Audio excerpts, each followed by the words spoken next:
செய்தியை பார்த்து வருகிறோம். அமெரிக்கா, இஸ்ரேல், ஈரானுடனான போரால் இந்திய ரூபாயின் மதிப்பு வரலாறு காணாத அளவுக்கு வீழ்ச்சியை சந்தித்திருக்கிறது.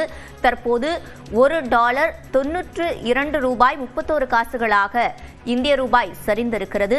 இது தொடர்பாக நம்மிடையே பேசுவதற்காக பொருளாதார வல்லுநர் திரு ஆனந்த் ஸ்ரீனிவாசன் இணைப்பில் இருக்கிறார். அவரிடம் பேசலாம். வணக்கம் சார். வணக்கம்மா. இந்த அமெரிக்க டாலருக்கு நிகரான இந்திய ரூபாயின் மதிப்பு வரலாறு காணாத அளவுக்கு சரிந்திருக்கிறது. இதனை எப்படி பார்க்கலாம்? அதே போல கச்சா எண்ணெயின் விலையும் அதிகரித்திருக்கிறது. இதனால் நாம் என்னென்ன விளைவுகளை சந்திக்க போகிறோம்? இது இதுக்கு முன்னாடியே, போருக்கு முன்னாடியே ஒரு வாட்டி 92க்கு வந்தது. ரிசர்வ் பேங்க் ஒரு $10 பில்லியன் மேல விற்று அதை மேலே ஏற்றி வச்சிருந்தாங்க. போன ஒரு வாரமா போர் வந்ததுனால இது ரிசர்வ் பேங்கோட கைக்கு மீறி போய்விட்டது. அதனால இன்னும் சரிவு இன்னும் ஒரு வாரம் இது நடந்ததுன்னா 93 94 வரைக்கும் ரூபா சரியும். சிலிண்டர் விலை ஆல்ரெடி $70 ஏற்றிருக்காங்க. இன்னைக்கு கச்சா எண்ணெய் விலை $25 ஏறி இருக்கு.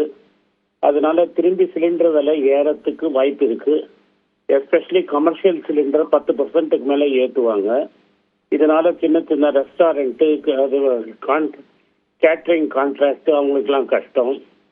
பருப்பு வகைரா விலை ஏறும். ஏன்னா நம்ம பருப்பை இறக்குமதி செய்கிறோம். அதே மாதிரி palm oil, edible oil, palm oil, அந்த மாதிரி ஆயிலோட விலையெல்லாம் ஏறும். அதே மாதிரி இப்போ ஆல்ரெடி கச்சா எண்ணெய் $40 $50 இருக்கிறதே $100 வித்துட்டு இருந்தாங்க. இப்போ எய்தர் டாக்ஸை குறைக்கணும், அதாவது excise duty and special chess போட்டிருந்தாங்க. ஒரு பெட்ரோலில் ஒரு $40-50 டாக்ஸ் இருக்கு. எய்தர் அதை குறைக்கணும், இல்லாட்டா பெட்ரோல் விலையை ஏற்றணும். இதுதான் இமீடியட்டா நடக்க போகுது. பங்குச்சந்தை சரிஞ்சுட்டே இருக்கும். வெளிநாட்டில் தங்கம் கொஞ்சம் குறைஞ்சாலும் அந்த எஃபெக்ட் இங்கே தெரியாது. அதனால ஓவராலா இதுதான் நடக்கும். பங்குச்சந்தை இன்னும் விழும். மியூச்சுவல் ஃபண்ட்ல நஷ்டம் ஜாஸ்தியாகும். பருப்பு வகைரா விலை ஏறும். அதே மாதிரி இந்த பாமாயில் விலை ஏறும். அதே மாதிரி சிலிண்டர் விலை ஏறும். டொமஸ்டிக் ஏற்றுறாங்களான்னு தெரியாது, ஆனால் கமர்ஷியல் சிலிண்டர் 10% ஏற்றிடுவாங்க. அதை தவிர இது முட்டை, அதோட வகைராவும் ஒரு வாரம் 10 நாள் இதே நழுதித்தா இந்த முட்டை, சிக்கன், இந்த விலையெல்லாமும் கூட ஏற வாய்ப்பு இருக்கு. இப்போ ரஷ்யா கிட்ட இருந்து நாம கச்சா எண்ணெய் வாங்கி கொள்ளலாம் அப்படின்னு நமக்கு அனுமதி கொடுக்கப்பட்டிருக்கு. அப்படி இருக்கக்கூடிய சூழலையும் இந்த விலை ஏற்றம் எதனால ஏற்படும்? இதை பேலன்ஸ் பண்ணாதா? எனக்கு ரொம்ப சிரிப்பா வருது. நம்ம இந்தியர்கள் அமெரிக்காவுக்கு போகணும்னா விசா வாங்கணும். நம்ம ஒரு ஸ்ட்ராங் வல்லரசான நாடு. இந்தியா போய் அமெரிக்காட்ட விசா வாங்குற நிலைமைக்கு இந்தியா இறங்கிடுச்சா? நம்ம ரஷ்யாங்கிறது நம்மளோட 50 வருஷ நண்பர். 1971 போர்லேருந்து நம்மளோட நண்பர். அவங்கள்ட்ட கச்சா எண்ணெய் வாங்குறதுக்கு நம்ம போய் அமெரிக்காட்ட அனுமதி வாங்கணுங்கிறது எவ்வளோ வெக்கக்கேடுன்னு உங்களுக்கே தெரியுது. பட் இருந்தாலும் அதுல கோவத்தில் ரஷ்யா டிஸ்கவுண்ட்ல ஆயில் கொடுக்காம மார்க்கெட் பிரைஸ்ல தான் ஆயில் கொடுப்பேன்னு சொல்லிட்டாங்க. ஸோ $115 வாங்கணும். கச்சா எண்ணெய் கிடைக்கும், ஆனா $115 கிடைக்கும். அதனாலதான் தட்டுப்பாடு இல்லாமல் விலை மட்டும் உயர வாய்ப்பு இருப்பதாக கூறப்படுகிறது. இணைப்பில் கருத்துக்களை பதிவு செய்தமைக்கு நன்றி திரு Anand Srinivas. America, Israel, Iran இடையேயான போரின் காரணமாக தற்போது இந்திய ரூபாயின் மதிப்பு வரலாறு காணாத அளவுக்கு வீழ்ச்சியை சந்தித்திருக்கிறது. அமெரிக்க டாலருக்கு நிகரான இந்திய ரூபாயின் மதிப்பு வரலாறு காணாத அளவுக்கு வீழ்ச்சியை சந்தித்திருக்கிறது. அது மட்டுமில்லாமல் வரும் காலங்களில் பெட்ரோல், டீசல் விலை உயர வாய்ப்புள்ளதாகவும், ஆனால் தட்டுப்பாடுகள் ஏற்பட வாய்ப்பில்லை என்றும் கூறப்படுகிறது. கச்சா எண்ணெயின் விலை 25 விழுக்காடு உயர்ந்திருக்கக்கூடிய நிலையில் பெட்ரோல், டீசல், கேஸின் விலையும் உயரக்கூடும் என்று தற்போது கூறப்படுகிறது. இந்திய ரூபாயின் மதிப்பு தற்போது வரலாறு காணாத அளவுக்கு வீழ்ச்சியை கண்டிருக்கிறது. அமெரிக்க டாலருக்கு நிகரான இந்திய ரூபாயின் மதிப்பு $92.31 காசுகளாக சரிந்திருக்கிறது. பெட்ரோல், டீசல், கேஸ் விலை தொடர்ந்து உயர்வதற்கான வாய்ப்பு இருக்கிறது. கச்சா எண்ணெய் விலை 25 விழுக்காடு உயர்ந்த நிலையில் பெட்ரோல், டீசல், கேஸ் விலை உயர வாய்ப்பு இருக்கிறது. சார், தற்போது கச்சா எண்ணெய் விலை 4 ஆண்டுகள் இல்லாத அளவிற்கு தற்போது உயர்ந்திருக்கிறது. இதனுடைய தாக்கம் எப்படி இருக்கும்? கண்டிப்பா தாக்கம் வந்து நெகட்டிவா இருக்க போகுது. இன்ஃபேக்ட் கச்சா எண்ணெயோட ரேட்ஸ் வந்து 1983 அப்போல இருந்து இது வந்து செகண்ட் ஹையஸ்ட் வந்து இன்னைக்கு போயிருக்கு. ஸோ $112 வந்து இப்போ ட்ரேட் ஆயிட்டு இருக்கு. எதுக்கு இந்த பிரைஸ் ஏறி இருக்குன்னா, ஈரான், இஸ்ரேல், யூஎஸ் அந்த மிடில் ஈஸ்ட்ல வந்து டென்ஷன்னால ஏறி இருக்கு. ஆனா மெயினா ரீசன் வந்து சப்ளை செயின்ல பிரச்சனை இல்லாம அது இல்ல, பிரச்சனை அது வந்து இல்ல. ஆனா எல்லா கல்ஃப் நேஷன்ஸும் வந்து ப்ரொடக்ஷனை வந்து கட் பண்ணிட்டு இருக்காங்க.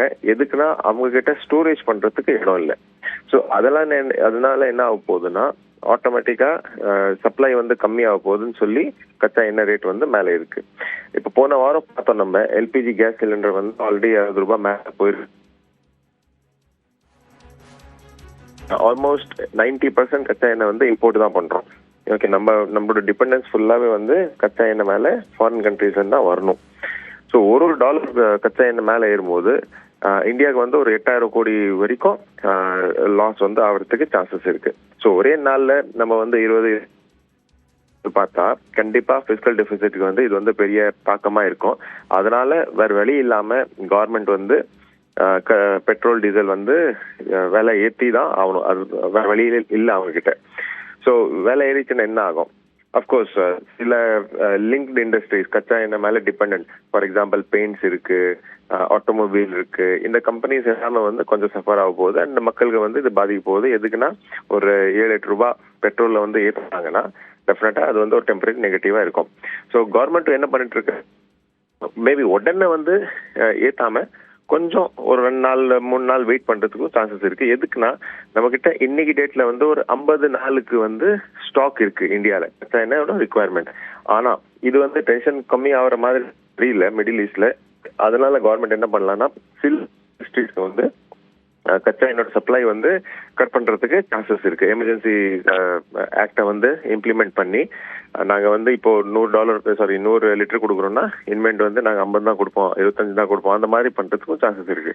ஸோ இதோட தாக்கம் வந்து டெஃபினட்டா நெகட்டிவா இருக்க போது. டென்ஷன் குறையலைன்னா நம்ம சாமானிய மக்கள் வந்து நம்ம பாதிப்போம். சார், அமெரிக்கா குறிப்பிட்ட சில நாட்கள்ல வந்து கச்சா எண்ணெயை வாங்கிக்கலாம் அப்படின்னு சொல்லிட்டு இந்தியாவுக்கு வந்து அனுமதி அளிச்சிருக்காங்க. இப்பயே பாத்தீங்கன்னா கேஸ் சிலிண்டர் விலையெல்லாம் வந்து கடுமையாக உயர்ந்திருக்கு. அப்ப இன்னும் எத்தனை நாட்களுக்கு பிறகு விலை உயர்வு அதிகமாக இருக்கும் இந்தியாவில்னு எதிர்பார்க்கலாம்? அமெரிக்கா வந்து அனுமதி கொடுக்குறாங்களோ இல்லையோ, ஓகே, அது வந்து அமெரிக்கால இருந்து ஸ்டேட்மெண்ட்ஸ் நிறையவே வந்துட்டு இருக்கு. ஓகே, இந்தியா பாகிஸ்தான் வார் கூட அமெரிக்கா தான் நிற்பாட்டுறாங்கன்னு சொன்னாங்க. அந்த மாதிரி இல்லை. இந்தியாவோட இம்போர்ட் கச்சா எண்ணெயோட இம்போர்ட் வந்து ரஷ்யன் ஆயில் வந்து பாத்தீங்கன்னா பிப்ரவரியில, இப்போ மார்ச் போயிட்டு இருக்கு, பிப்ரவரியில வந்து 7% ஏறி இருக்கு. ஸோ அமெரிக்கா பர்மிஷன் எல்லாம் நம்ம வந்து கேட்கல, ஆனா ரஷ்யன் இம்போர்ட் வந்து ஏறி இருக்கு. ஸோ அதுக்கு தான் நான் வந்து இப்போ சொல்லிட்டு இருக்கேன். எதுனா நம்ம கிட்ட ஒரு 25 to 50 டேஸோட ஸ்டாக்ஸ் ஆல்ரெடி இருக்கு. ஸோ கவர்மெண்ட் வந்து இப்போ ஆக்டிவா ரஷ்யன் ஆயில் வந்து இம்போர்ட் பண்றதுக்கு சான்சஸ் இருக்கு. ஸோ அமெரிக்கா இப்போ இன்னைக்கு என்ன சொல்லிட்டு இருக்காங்க, இன்னைக்கு கூட ஒரு வேற ஸ்டேட்மெண்ட் வந்து அவங்க சொல்லிட்டு இருக்காங்க, என்னன்னா கொஞ்சம் வேலை ஏறிச்சுன்னா நோ ப்ராப்ளம், ஆனா இந்த வார் வந்து ஃபினிஷ் ஆகணும்னு சொல்லி. ஸோ இந்தியா வந்து டைரக்டா பெரிய நெகட்டிவ் எஃபெக்ட் இல்லை, ஆனா டெஃபினெட்லி அந்த சப்ளை செயின் பிரச்சனைனால ஒரு டெம்பரரி கச்சா எண்ணெய் ரேட் இருந்ததுனால நம்மளோட டீசல் அண்ட் பெட்ரோல் விலை வந்து ஏறதுக்கு சான்சஸ் இருக்கு. ஸோ அனுமதி இருக்கோ இல்லையோ நம்ம வந்து ரஷ்யன் ஆயில் வந்து வாங்கிட்டு தான் இருக்காங்க கவர்மெண்ட். அதான் டேட்டா சொல்லுது.